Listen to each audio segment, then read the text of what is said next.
everybody's doing well. Well, let's just get to the topic when it comes to immigration. Okay, we got to have immigration, but it has to be done legally, and it also has to be done the right amount. So even with the passage of the disastrous 1965 immigration law that brought so many immigrants in the last 50 years, changing so much of not only this country, the state has had a lot of disastrous effects. Now let me tell you a little bit about myself.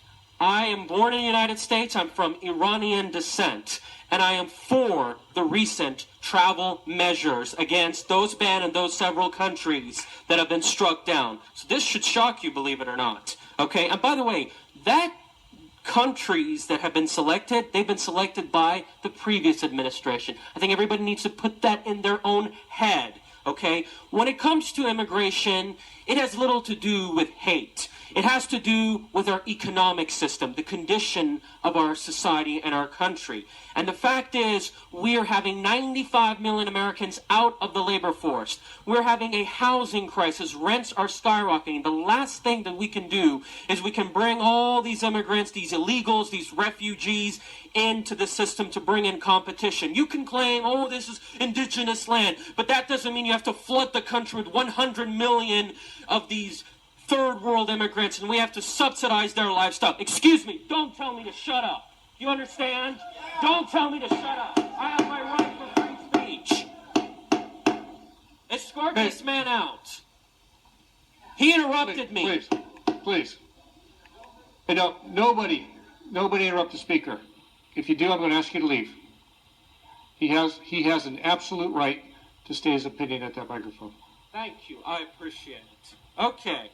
So, basically, if this plan goes out of control, there's going to be public housing, and they're going to tax me, and they're going to build all these stack units to bring all these refugees. Come on, I can see what is going on. We know the process of all these high real estate prices and all these patriots that are leaving California. So more corruption comes, and these people and these assembly members that have all these immigrants, they tend to vote for higher taxes. Look at the gas tax. We're pretty soon going to pay like 85 cents more a gallon of gasoline. This is where all the frustration of mass immigration is coming from. I don't want my country to be a third world dump. We have to manage it. We have to keep it low. We have to be careful. And let me just give you my protest sign. It says, why is diversity and mass immigration in white nations? This mass immigration is not just happening in America. It's happening in Europe. So those of you claim that, oh, you know, we're all immigrants. What about Europe? What about all the Muslims that are invading in London and Paris? White people have the right to protect their heritage. You want to talk about white privilege? Why is the fact that you go to a college campus, there is no white group? Why are we not having White Heritage Month? Wake up. Stand up against this political correctness. And by the way, but most importantly, I'm not from European descent, but I'm only 24 years old, and I can figure out and wake up to see what in the world is going on. Thank you so much. And please, get rid of these human sewage illegals. Do it with E-Verify.